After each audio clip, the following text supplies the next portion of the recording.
on here to the next presenter. So the next one kind of works out pretty synchronistically. We have Mark Devlin from the UK. He is a radio host. He's a DJ as well from the UK. I'm sure a lot of you people know who Mark Devlin is. He's also an author, a journalist. He does all kinds of great work in the realm of mind control, especially when it comes to the music industry and Hollywood. And you can find his work at djmarkdevlin.com. And his presentation is called Equinoxes, Solstices, and their music industry connections. So this kind of works out for the fall equinox here. So without further ado, let's get into it.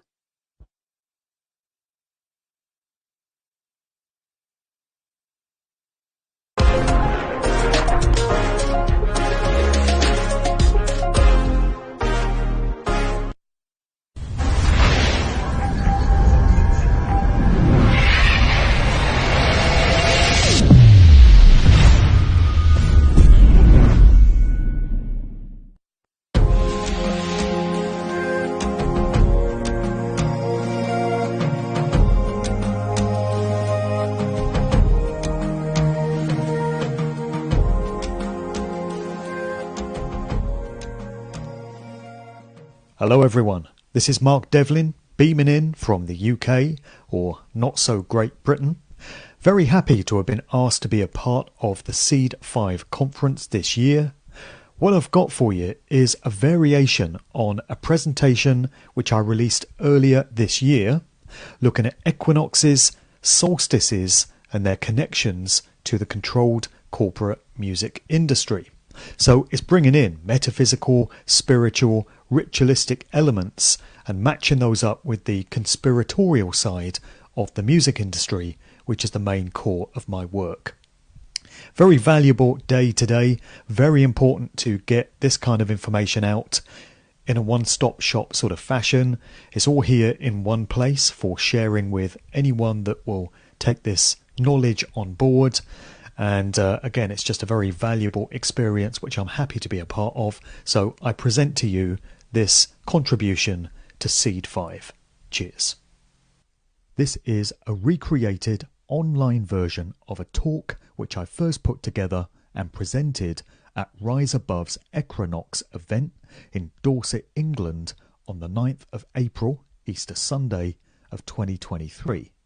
It's being released on the morning of 1st of May 2023. 1st of May is an extremely important date in the occult calendar, particularly going back to ancient pagan traditions. We'll get into that. Possibly the most important date. So in this version, I'll be representing this entire talk for anyone that wasn't in person at that event. So Lance at Rise Above invited me to piece together the connections between equinoxes, solstices and the midpoints between them and the music industry. And people might think at first that there should be no connection whatsoever between these disparate elements. And absolutely there shouldn't be, if the music industry is really all about just harmless fun and entertainment, letting your hair down and forgetting yourself and escaping into this fantasy world. Unfortunately, there's a bit more to it than that, as my work of the past several years has shown, but we'll get into it anyway. So what we're dealing with is effectively astrotheology and sun worship. It's all about the movements of the sun around the earth during the course of the astrological or zodiacal year. In the ancient world, in calendars which predate the Gregorian calendar, which we're still stuck on, the year always began in Aries, in that astrological sign. It began at what we now recognise as the spring equinox, round about the 19th, 20th of March, as this diagram shows. And the sun, during the year, journeys through the 12 signs. It goes to the summer solstice in June between Gemini and Cancer, continues on to the autumn equinox, round to the winter solstice, its very low point in the sky, in terms of how it's perceived from what we refer to as the Northern Hemisphere, the sun is seen to effectively die on the horizon in terms of the point at which it can be viewed. This is the origin of the symbolism of, first of all, Christmas, very closely linked to the winter solstice, and also the idea of Jesus, who is a representation, a personification of the Son of God, not S-O-N, but S-U-N, dying for 3 days, being placed in the tomb, and then being seen to rise from the dead on the third day. This is connected to Easter, very closely influenced by the spring equinox, and from that event alone we can see that Jesus is a figure representing the sun. It's always about the sun. And then after the winter solstice, the sun begins to travel around to the spring equinox again, and the new year begins. It's cycles of birth and rebirth, always connected to the sun. The origin of the word equinox, we can see that it's the point at which the sun crosses the Earth's equator, making day and night of equal length.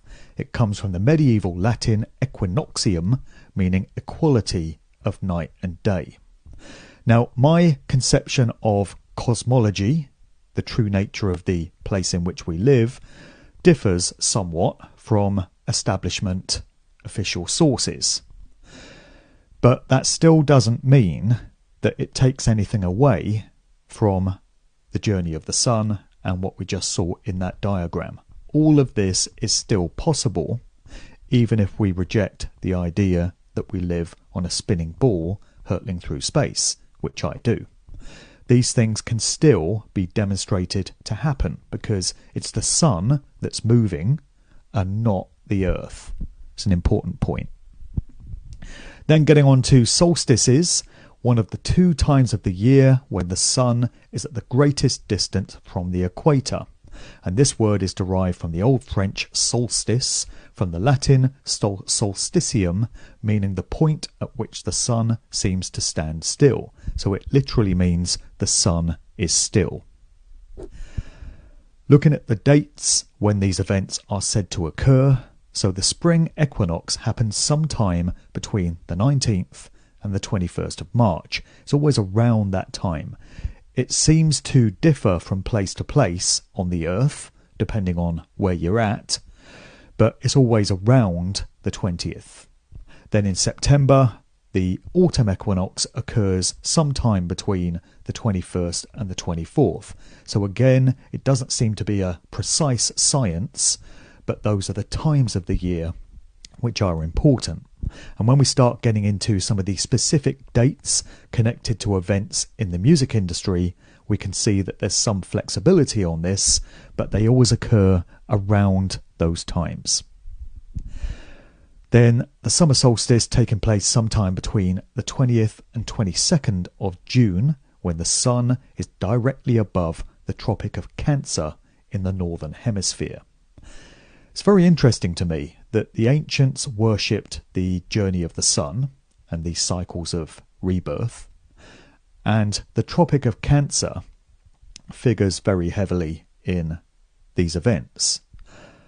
So, quite notable that Cancer as a word has taken on some very negative connotations in modern parlance. It's connected with death, effectively, whereas the solstice, particularly the summer one, is all about life, the life-giving energy from the sun. So it seems that the controllers of organised society have taken that word and twisted it and given it a very dark meaning connected with death. Just an observation there. Then the winter solstice happens sometime between the 20th and the 23rd of December, when the sun is directly over the Tropic of Capricorn. So that's the effectively the dual opposite of Cancer. And from those dates, it's obvious that the ceremony of Christmas, which we are all coerced into celebrating, is closely linked to the winter solstice. It's all about the sun rising again after those 3 days of symbolic death. As well as the equinoxes and the solstices, there are also 4 midpoints between these important events. These are known as sabbats, and again, going back to the ancient world, each one of these had a particular meaning in terms of how it was represented. So these sabbats are roughly the 1st of May, 1st of August, 1st of November, going into that date, and round about the 1st of February or the 2nd. So they sit between the equinoxes and the solstices, and they divide the year up into 8 sections. So these sabbats were just as important as the other events to the ancients and to the modern dark occultists that we have running the entertainment industry. So in case anyone's left in any doubt, the entertainment industry, whether it's music, Hollywood films, television, any other expression of popular culture, effectively, is run by dark occultists, these so-called elite controllers who observe ancient religious practices and rituals and adhere very strongly to them. These events are still important to these individuals. It doesn't matter whether anyone out there rejects it, thinks it's ridiculous, or chooses not to look at it. It doesn't take anything away from the fact that these controllers do observe these events. So the most obvious one is the 1st of May, which is why I've chosen to release this presentation on this date. This one was known as Walpurgisnacht. It's the night of the 30th of April going into the 1st of May, as we recognise it currently. And it's all about fertility. It's celebrating the life-giving properties of the sun, the emergence of life, and it was often involved with an offering of sacrifice of some kind to ensure a bountiful harvest. It was also known as Beltane in the pagan world. Then in the middle of summer, the 1st of August, we have Lammas, representing a time of gratitude, pre-harvest thankfulness, and a celebration of bounty and life. Then October 31st, most people will recognise in the modern world as Halloween. That's the way it's now presented. In the ancient world, it was known as Samhain, representing a time of reflection, self-respect, and honouring the dead.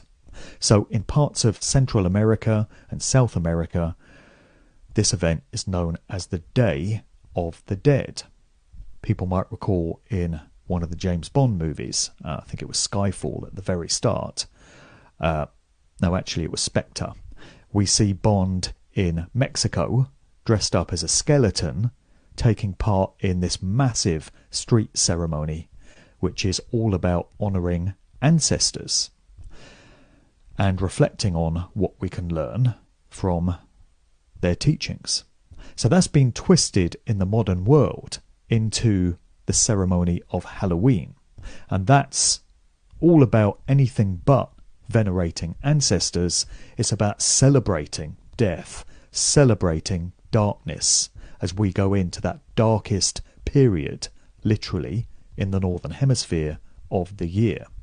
Very interesting that the clocks go back in the UK and many other parts of the world, all across Europe, on that last weekend of October, right in time for Halloween.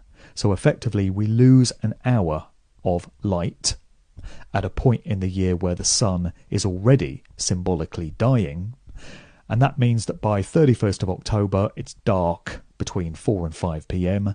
in most places in Europe and parts of America, and that all ties into these celebrations around Halloween, celebrating darkness. That's what people in the modern world have been coerced into doing, although most of them have no idea why they do these things. Most people have no idea why they celebrate Christmas. It's just the done thing. It's always been done that way. It's tradition. Then, round about the 1st of February, or 2nd of February in many cases, we have Candlemas, representing prediction, a time of looking forward, and anticipation of the return of the sun after the spring equinox into that last quarter of the year when it regains its life and continues its journey towards its apex in the sky, its highest point at the summer solstice in June. Into the music of Mark Bolan, T-Rex. Mark Bolan was always a guy who demonstrated some knowledge of occult material, and he put some of it into his early songs. When Tyrannosaurus Rex first emerged in the late 60s, a lot of their songs were very whimsical and magical in nature. And he had Ride a White Swan, released in 1970, one of the group's most famous songs, where he directly references the Beltane festival of 1st of May. Wear a tall hat like a druid in the old days, wear a tall hat and a tattooed gown. Ride a white swan like the people of the Beltane. Wear your hair long, babe, you can't go wrong. So we're on to the 1st of May now, this very important date in the occult pagan world. There's a close association between the 1st of May and the city of Oxford, which is very interesting to me because that's my city of birth, and I set my allegorical symbolic novel, The Cause and the Cure, in Oxford, just because it's so fascinating a city with so much history, so much culture, so much heritage, and so much symbolism, occult symbolism, connected to that place. There was this movie which came out in 1970, same year as that T-Rex song, called May Morning, starring Jane Birkin and various others, and it depicts some of the rituals which have taken place going way back into the mists of time in the city of Oxford at sunrise on May morning, Mayday. So the birth of the sun on that date, that Sabbat, as it goes into the last eighth of the year, the sun's journey towards its high point at the solstice was considered very important. So we see many of these rituals being depicted in this movie. It's quite hard to get hold of, but there are some DVD copies out there that you might be able to hunt down. It's well worth watching for those insights. And a ritual which I've been very aware of, having grown up in this area, is when students from the university, from the various colleges, jump off of Magdalen Bridge at sunrise on the 1st of May, as various hymns are sung from the nearby church and the bells ring out certain tunes. It's been done that way for centuries. They jump off the bridge into the River Cherwell below. At this point in the river, the water is very shallow, and every year there are casualties who end up really injuring themselves by doing this crazy stunt. They break their legs and suffer all kinds of injuries. But nevertheless, the ritual still takes place every year. And I've seen many of these students interviewed, and they're asked, why do you do this? And none of them really know. They just say, well, it's tradition, it's just what you do in Oxford. But they don't know why they do it. It's probably connected to the idea of cleansing, in line with the ritual significance of this date, cleansing by water. But nobody really knows why it's done. Mayday, Beltane, is effectively a fertility ritual, celebrating life, rebirth, and again, the life-giving properties of the sun. So going back into pagan times in England, there has always been maypole dancing. We have a bank holiday, so-called, round about the 1st of May. It's known as the Mayday holiday. And again, Mayday is a term which is associated with distress, danger, when someone needs help. The call sign is Mayday. So they're associating, again, this event which is about fertility and life with danger and peril. So there's more satanic inversion going on there in society. But the significance of the Maypole event is effectively that it represents the male generative principle. It's phallic symbolism. And I've got here an excerpt from a very revelatory movie, This is the original Wicker Man film, directed by Robin Hardy from 1973, which spends its entire length just going into some of these ancient pagan fertility rituals and belief systems, which in the story are still being kept alive and well in this western Scottish island. And in this excerpt from the film, they reveal in no uncertain terms what's actually being symbolically depicted when these kids are dancing around the maypole with these ribbons coming out the top of it. Very well, girls, that's enough. Now it's time to pay attention to me. Now, Daisy, will you tell us what it is, please, that the maypole represents?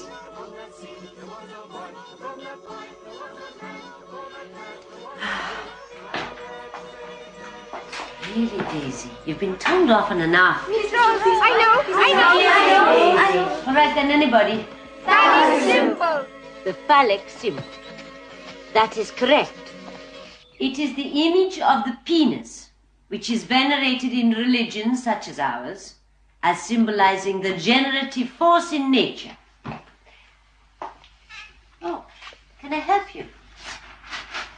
Edward Woodward's Copper character, who's a devout Christian, none too impressed with these ancient pagan ceremonies still being kept alive on this island, but seemingly unaware that his own religion, Christianity, is effectively astrotheology itself. The figure of Jesus is a representation of the sun, and it's all solar symbolism. It's that way in all the major world religions.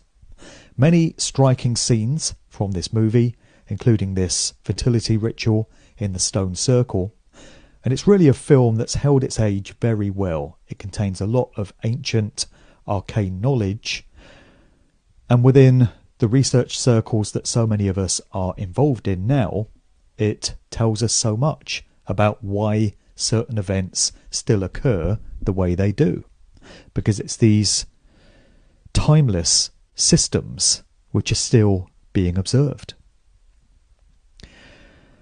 So, among the many traditions alluded to in The Wicker Man are the orgiastic revels of Mayday or Beltane, and in this article we're told that Beltane refers to the fires of Bel in honour of the Celtic sun god Belenus. In the pagan tradition, fire has the power to cleanse, purify and increase fertility. Also in The Wicker Man we have a memorable scene where Edward Woodward goes to the sweet shop and encounters the proprietor there, and in the window of the sweet shop we've got this rather disturbing looking depiction of a human. Why is this significant? Well, this ties into research of recent years. It goes back to 2016, which is when we first learnt of the concept of spirit cooking. These events, curated by Marina Abramovich, a ceremonial witch, and said to be a spiritual advisor, what could possibly go wrong, to the likes of Jay-Z, Lady Gaga, and various other celebrities. So, images emerged around that time of these so-called spirit cooking dinners, where they would take the effigy of a human and cut into it in a mock human sacrifice. At least these ones were mock. We've got a picture here of Debbie Harry, Blondie, with Marina Abramovich, and they're about to cut into this cake which has been fashioned in the form of a woman. And it just put me in mind of this figure in The Wicker Man, and we're getting insights there into these ancient religious belief systems, and it seems to me that the same idea was being communicated in these events of 2016. We know so much more about all this now than we ever did before that point. So much of it continues to come out. 1st of May, Beltane, is a date on which many significant events have occurred, not least Tony B. Lyer's rise to power, or perceived power, in the 1997 general election, when New Labour knocked the Conservatives off the top spot and Blair was brought into power. Things can only get better. Spoiler alert, they didn't. Election took place on Thursday, the 1st of May, Beltane, Mayday, 1997. And this ensured that Tony Blair had been manipulated into office, ready to preside over, in his first term in 1997, the ritual murder of Princess Diana on 31st of August that year. He then got a second term in office in 2001, which meant he was in place to preside over the events of 9/11 in that year and everything that followed in the aftermath, or the warmongering. And then in 2005 he got his third term, and this ensured he was in office, in place, ready for the 7/7 terror event in London on the 7th of July that year. He was obviously the man for the job, their man in office, and a man, if you can refer to him as that, with rather a large karmic burden to pay off, I would suggest, as he will discover. So here we are, Blair in the Cool Britannia era. This was a major psyop which was done on the British people in the mid-90s. And that whole Cool Britannia Britpop thing with Blur and Oasis, all these other key players, was a way of making Tony Blair palatable and cool, believe it or not, to the young people of Britain, to the point that they would be way more likely to vote for him in that all-important election of 1997. And if they hadn't voted for him, and that hadn't been the majority vote, they'd have just put him in anyway. This is what was launched in the wake of 9/11, the wars of conquest in Afghanistan, Iraq, various other nations. And isn't it interesting that that war was announced round about the time of the spring equinox in March, and on May the 1st, there's that date again, 2003, US Secretary of Defense Donald Rumsfeld announced an end to major combat in Afghanistan. That's the very end of that 40-day season of sacrifice that we've been looking at, and it's announced that that particular conflict is coming to an end on that day. Ritual, symbolic significance. May the 1st also figures in the story of Osama bin Laden, who was blamed for masterminding the 9/11 attacks back in 2001. He didn't do it, we were just told he did. And actually, bin Laden died in December of 2001, the very end of that same year. He'd been ill for some time, complications of the kidneys involving dialysis, and his death was reported by various Middle Eastern news sources at the end of 2001. But this didn't stop the United States from using the reported death of bin Laden as a way of boosting the approval ratings of Barack Obama, who was seeking another term in office. So they decided to convince gullible American people that a crack team of Navy SEALs was undertaking this dangerous, daring mission, taking out the compound in Pakistan where the dastardly villain bin Laden had been hiding out for the previous 10 years. And what was the date when we were told that he was eventually taken out? That would be May the 1st, Mayday of 2011. They just forgot to mention that he'd already been dead for 10 years by that point, but didn't stop certain Americans from going on the lawn of the White House and chanting USA, USA, USA, just the way the master social engineers and psychologists knew they would. So Weekend at Bin Laden's, you know, that movie where they just kept resurrecting the body of this guy Bernie in Weekend at Bernie's. This is just like the modern version of that. I think Bin Laden's probably due another death by now, isn't he? So in that event in 2011, we're told that they took him out, they basically murdered him in cold blood, but then they buried his body at sea, in line with his Muslim belief system, out of, respect and courtesy for him and his faith. Isn't that nice? Oh, and then a short while after this event, that crack team of Navy SEALs just happened to all get killed when their helicopter just happened to blow up. But, it's just a coincidence. Just before we leave, 1st of May, another story connecting back into the music world. And this concerns Led Zeppelin, a group which was known for dabbling in the occult, particularly Jimmy Page, who was very much into the works of Aleister Crowley and was an amateur ceremonial magician himself, but appeared to get a lot of things wrong. And the group's most famous song, Stairway to Heaven, endlessly analysed, all kinds of meaning put on it, purports to have satanic backmasked messages within it, but also it has a very inspiring positive message if you take the lyrics in a particular way.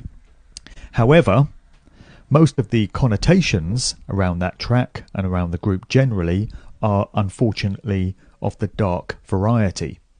And this brings in this individual who I mentioned in Musical Truth 3. She's known by the name of Somerset Belanoff, sometimes referred to as the Illuminati Queen.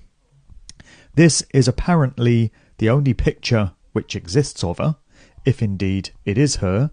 Many people contend that she doesn't actually exist. She just maintains that mythical kind of status. Why is she relevant? Well, apparently she used to hang out with Led Zeppelin in their formative years, in the late 60s, early 70s. She was an occultist herself, used to practice sorcery and ceremonial magic. She was in a romantic relationship with Jimmy Page, according to lore. And also, she spent some time with Mark Bolan of T-Rex. But she's best known for her involvement with Led Zepp. In Musical Truth 3, I recount an anecdote told by Peter Grant, the group's longtime manager, of a particularly dark and disturbing event involving her. Anyway, there's a website called whoissomersetbelanoff.com, and it's a good question. So her full name is Elizabeth Somerset Fyodorovna Bowes-Lyon Belanoff. She's said to be connected, family-wise, to Elizabeth Bowes-Lyon, aka the Queen Mother. She's of Russian descent on one side of her family, said to be a descendant of the Mad Monk Rasputin of Boney M song fame, and also descended from Queen Victoria. She's a cousin, so we're told, of Queen Elizabeth II. The most important thing here, though, apart from a bit of backpedaling on the site of this website, which had previously mentioned that she was born at Glamis Castle in Scotland, the ancestral home of the Queen Mother, is her birth date, May the 1st, 1953. And according to music industry legend, owing to her connection to Jimmy Page and Led Zeppelin, she is the May Queen, being that she was born on Mayday, referred to in the song Stairway to Heaven. So when you hear there's a lady who's sure all that glitters is gold and she's buying a stairway to heaven, it's referring to Somerset Belanoff and the apparent power and influence that she wields through her ancestry and her status. So we got the line in the song, if there's a bustle in your hedgerow, don't be alarmed now, it's just a spring clean for the May Queen. That supposedly is a direct reference to Somerset Belanoff, and interestingly, that's the point in the song where if you play it in reverse, you get those supposedly satanic backmasked messages coming through. We move on to the summer solstice, round about the 21st of June. Isn't it interesting that Prince William was born on this date? There are reports to suggest that his mother, Diana, was induced so that he would be born on this most important of ceremonial dates. They wanted him to be the Sun King, symbolically. So what better way of communicating that than for him to be born at the very point in the year that the sun is at its apex, its high point, at the very pinnacle of its life-giving strength. The summer solstice, where there are more hours of daylight than at any other point in the year, at least in the northern hemisphere. So staying with this date then, June 21st, in 2021, 21, right? The bloated Etonian told people in Britain, or at least England, that June 21st was going to be Freedom Day. Hey, how about that? We get granted freedom by our allotted leaders. Few crumbs from the table for the serfs. It wasn't, because they went back on that deal. It didn't happen for a few days after that, but the announcement was that all these ridiculous and outrageous COVID restrictions would finally all go on June 21st. So the entire COVID event was absolutely steeped in symbolism connected to dates. All the key events happened in line with dates. One of the initial lockdowns in 2020 took place on the anniversary of the Magna Carta being signed. Basically, Britain's constitution, which is all about our natural rights and freedom. And the government trampled all over that symbolically by plunging us into further incursions on our rights on the anniversary of the Magna Carta being signed. That would not be a coincidence. All of this stuff is done deliberately. Back to the 60s, the counterculture, that hippie flower power era in which so much social engineering got done. New attitudes were fomented towards culture, lifestyles, music, drugs, sex, family relationships. So much of that happened at the hands of the key bands that were pushing psychedelic culture in the mid to late 1960s. So, as previously discussed, in Britain, the Beatles played a key role in that in the second half of their career. The Rolling Stones did their bit. You had groups like Pink Floyd, the very earliest expression of Pink Floyd, which was all about trippy, experimental, psychedelic, acid-drenched music. LSD everywhere. This all happened in conjunction with MKUltra societal mind control. And in the States, you had many key bands such as the Grateful Dead, Jefferson Airplane, The Doors, all these groups that came out of Laurel Canyon, which has been endlessly documented in recent years. And one of those key events in the so-called Summer of Love, 1967, was the Monterey International Pop Festival in California. And look at the dates when this event took place: 16th, 17th and 18th of June. In other words, directly before the summer solstice. Would that be a coincidence? I would argue, from everything I've seen and researched, absolutely not. None of these events, none of these dates occur by accident. Then in the UK, a music festival which has played a major role in shaping societal values and attitudes would be the Glastonbury Festival, which is always documented by the BBC. It gets hours and hours of airtime when no other festival does. So what's so special about Glastonbury? Well, it always takes place at the end of June on the first weekend after the summer solstice. So there's solar symbolism all over it. There is the famous pyramid stage pictured here, complete with the pinnacle at the top, the apex. And this is where the major bands perform, all in ritualistic fashion. pyramids. Almost as if they're letting you know what control system is behind this event.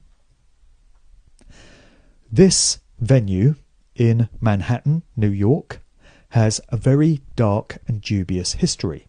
I went into great detail on the Hotel Chelsea in my Musical Truth Volume 2 book. So many famous people in the performing arts have been involved with this facility at some point. Many playwrights, authors, filmmakers, musicians, poets hold themselves up in the Chelsea Hotel for some period or other.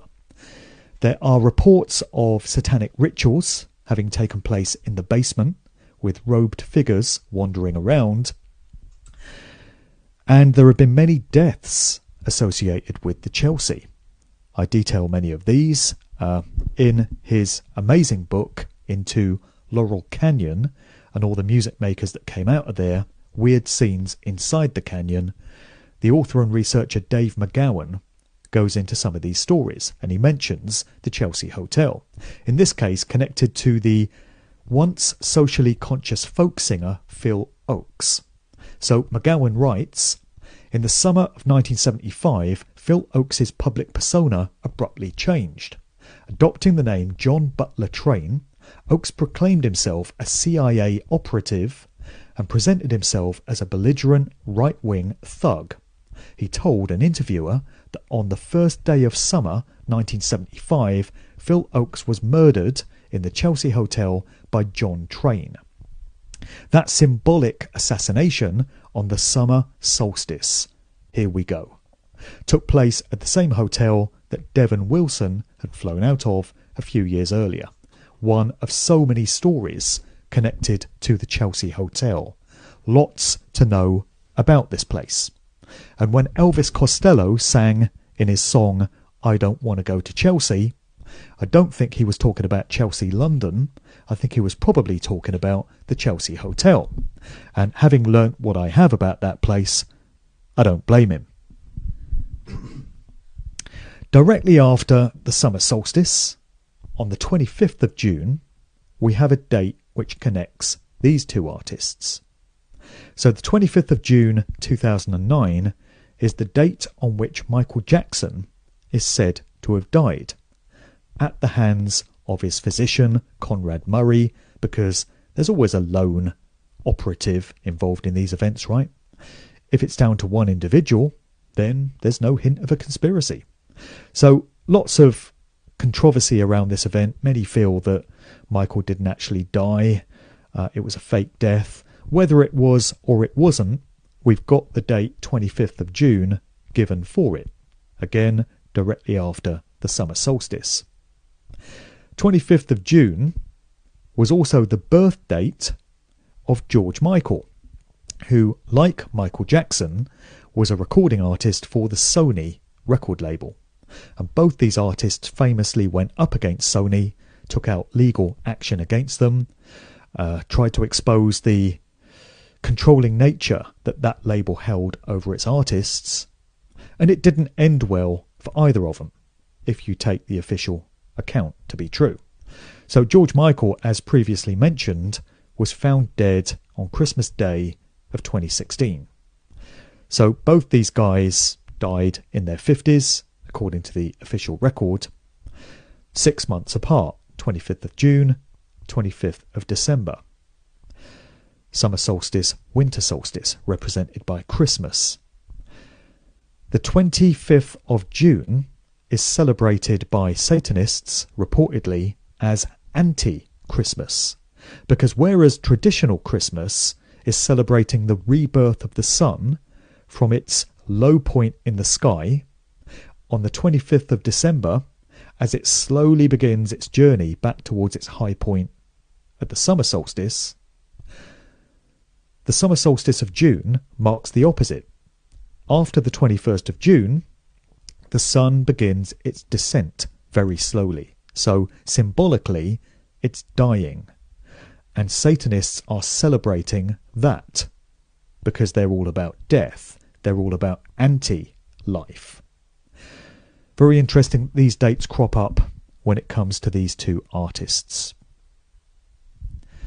Paul McCartney, or whoever he is, was born on the 18th of June. So again, right before the summer solstice. McCartney and the Beatles crop up endlessly in this type of research, so it's no surprise to find him in the story. Back to the world of rap and hip-hop, there was the artist known as Prodigy, who was the frontman of the group Mobb Deep. And within conspiracy realms, Prodigy was well known as someone who attempted to expose the so-called Illuminati power control system which presides over the music industry. Supposedly, he came to some discoveries and realised that the industry that he was a part of was steeped in these occult secret societies, and they're all about ritual, symbolic assassinations, sacrifices. So Prodigy became very outspoken about that. Then he turned up dead on the 20th of June, right before the summer solstice, 2017. There appears to be some occult morbid mockery around that event as well, given that Prodigy famously suffered from a form of sickle cell anemia, and the 20th of June in that particular year had been designated World Sickle Cell Awareness Day.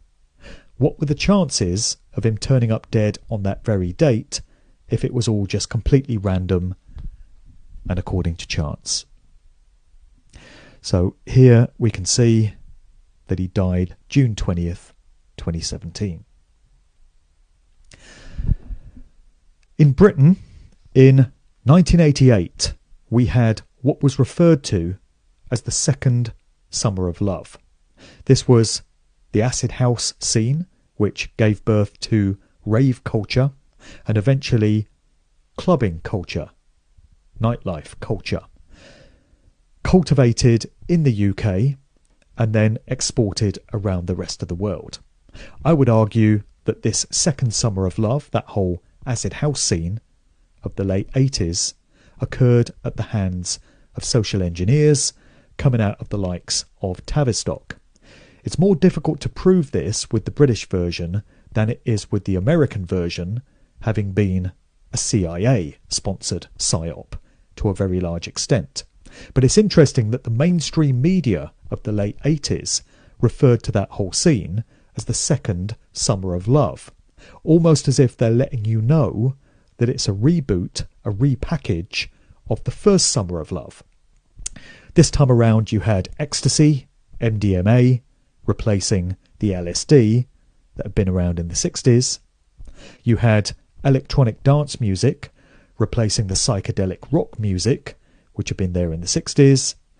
And you had these raves, these dance festivals, as the equivalent of those hippie festivals and those music events which had occurred in the 60s. So it's the same dynamics.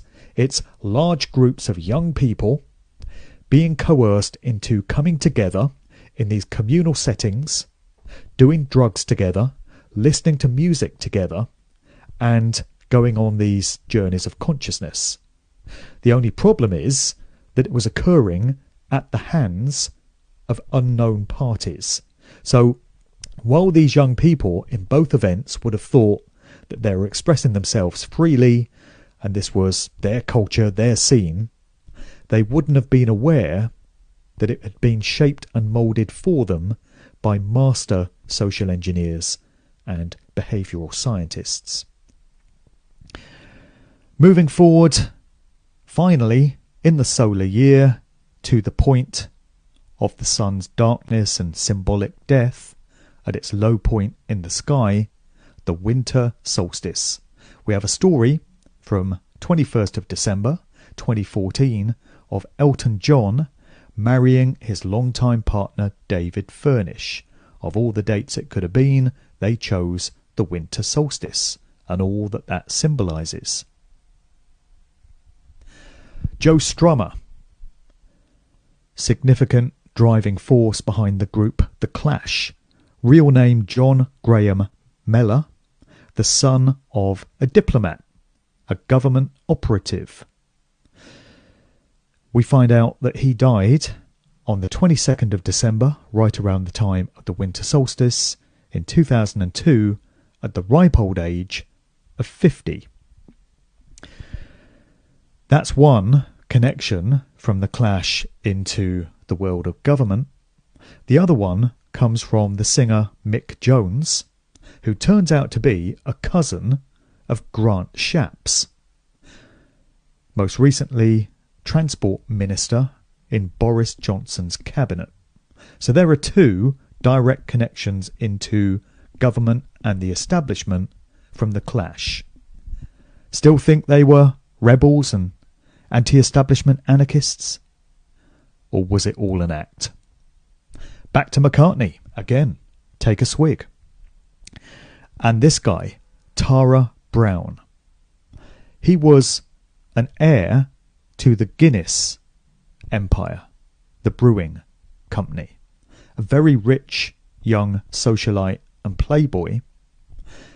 He turned out to be the subject of the Beatles song A Day in the Life from the Sgt. Pepper album. So when you get the lyric, he blew his mind out in a car, he hadn't noticed that the lights had changed. It's referring to Tara Brown's death. So he is said to have been out speeding in his sports car in London, and he lost control of the vehicle, was involved in an accident, and died. And the Beatles were supposedly referencing him with those lyrics. But when we get into the Paul is dead conspiracy, those are the very circumstances in which McCartney, the original, is said to have died himself in 1966. The date of this accident was right around the winter solstice of 66. And then that song appeared the following year. Judas Priest, the British heavy rock act, had an album in 1978 called Stained Class. Turned out to be quite notorious for all the wrong reasons. It ties into the so-called satanic panic of the following decade, the 1980s, the accusation that Satanism in heavy rock, heavy metal music was causing young people to do away with themselves. There was a very famous case involving these two youths, 18-year-old Raymond Belknap and 20-year-old James Vance. They had spent the night of 23rd of December 1985, right at the time of the winter solstice, drinking, smoking weed and allegedly listening to heavy metal music, significantly Judas Priest, and one of the tracks from that album. This case went to court in America, where the prosecution tried to argue that the reason these two lads tried to take their own lives is because they were influenced by a hidden subliminal message in one of those Judas Priest tracks, which simply said, "Do it, do it." And they'd interpreted that as, "Kill yourselves." So we can see that Vance shot himself but survived, succumbing to his injuries 3 years later, whereas Belknap died instantly. It's just significant that that event happened right around the time of year that we're talking about here. And staying with the winter solstice, connections back into the world of entertainment, we go to the Lockerbie plane crash of 1988, this Pan Am airliner which exploded in the sky and came down in the Scottish town of Lockerbie. This happened right before the winter solstice of 1988, December, and it involves a handful, a ragtag bunch of famous people who claim that they narrowly escaped death because they were supposed to be on that flight, but for various reasons they didn't take it, and therefore their lives were saved.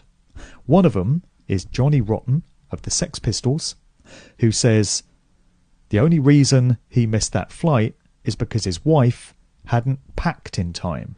They had a big row and then took the next flight out. Then Kim Cattrall, the actress best known for Sex and the City, was booked on that very flight, but she spent so much time shopping for a teapot for her mother, she says, in Harrods, that she changed her flight at the last minute. The decision saved her life. Phew. And then the other act is the Four Tops, who were in London to record a Top of the Pops performance for their song Loco in Acapulco, and they ended up running late and missed the flight. Really, what are the chances of all these famous people being booked on that very flight?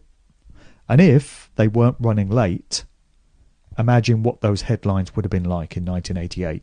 All these famous people die in a plane crash. But they didn't. Phew. Lucky for them. And it's not the only story of that nature we get.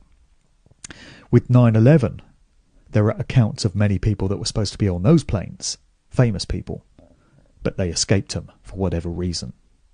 And we get it with various other shooting events as well. And I'm just not buying it, because the chances of this being the case accidentally just don't stack up. It's some kind of psyop. With us, as the victims, isn't it always that way?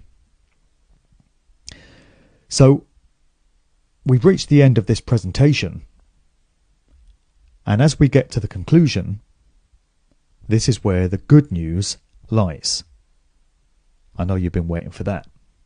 Obviously, a lot of this information is dark and devastating, but I feel it's very important for it to get out there. And that's why I do this, because I want as many people as possible to recognise the fact that these occultists, first of all, run these industries in the first place, and secondly, adhere to these ritualistic religious tenets. So the good news is simply the fact that we are now able to comprehend this information. Because a few years ago, certainly 10 years ago, possibly even 5 years ago, it would not have been possible for me to put together a presentation of this nature, because I wouldn't have had access to the information myself. But the free flow of it is now in effect to such a degree that it's unstoppable. An exponential snowballing process has been set in place. Things are only headed in one direction, meaning that more and more of these secrets, this knowledge that's been closely guarded for centuries, much of it, is now being shared freely. Almost entirely because of the internet, because we can now communicate this stuff amongst ourselves all around the world instantly. And that's a good thing, because the controllers have sought to keep this stuff hidden, occulted from view for so very long.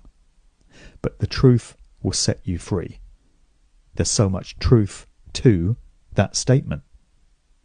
And so it becomes the personal responsibility of all of us, of everyone watching this, who's had their conscience awakened, to communicate information of this nature as widely as possible. And I've been very successful personally in engaging so many people on the path to truth discernment, and I know this because they write to me daily to tell me this is the case, by presenting information of this nature. It's a great way to engage people in that process, to get them to embark on critical thought by lighting a spark through this information about the music industry, about entertainment, about popular culture. People want to know about this. People want to know about their rock icons, their rock gods. It might shatter their illusions, but the minute you start talking about recognizable names and songs and music forms, people want to know. And if you can get them to see that the music industry and entertainment and popular culture generally is run by these sick, psychopathic, satanic abominations, it doesn't just stop there, because The entertainment industry couldn't flourish like that unless the rest of society and every other aspect of it is also controlled by people and groups of this nature, which of course it is. So this process has to continue, and it's only going to. It's not going back. These revelations are not going back inside the box. They're out there, and we have to continue. We have to ensure that this process continues to the point that more people know about this than don't. And once we've reached that tipping point, the occultists' days of enslaving the minds and the souls of humanity will be over. It's breaking the mind control spells. Symbolism will be their downfall. They like to do revelation of the method. May that revelation spell their demise. May their very own religious tenets be their undoing, as they surely will. Thanks for listening. There's many more videos on my YouTube, BitChute, Odyssey and Rumble channels. You can go to djmarkdevlin.com as the one-stop shop, the hub website to go to all these other links. I have my audio shows on Spreaker. I also have my Sound of Now and Sound of Freedom music shows on Mixcloud. My books, Musical Truth, Volumes 1, 2 and 3, and also my allegorical novel, The Cause and the Cure, are available on Amazon. And you can also get copies from me personally if you want to cut Amazon out of the picture. Just drop me an email to markdevlinuk@gmail.com and we can arrange that. My next book is the follow-up to The Cause and the Cure. It's going to be another allegorical novel titled The Gift and the Curse. That will be out towards the end of 2023. Much of the information contained in this presentation is in my first 3 Musical Truth books. Thanks for listening.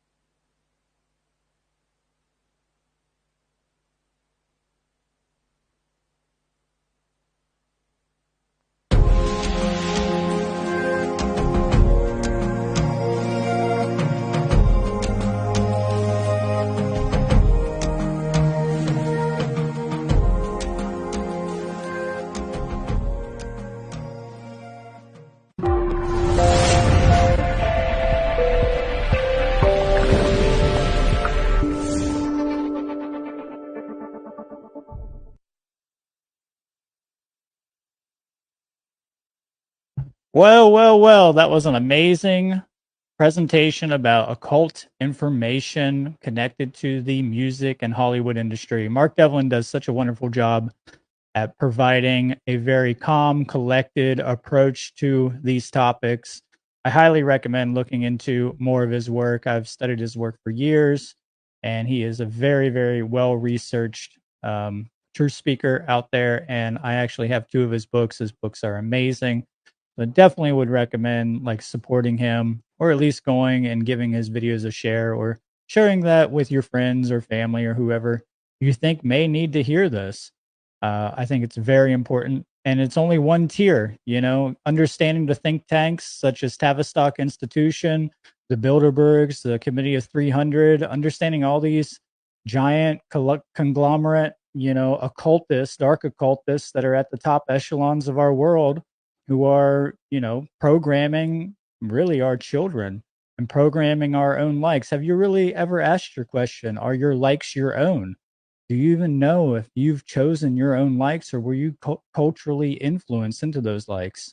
Better ask that question, that's for sure.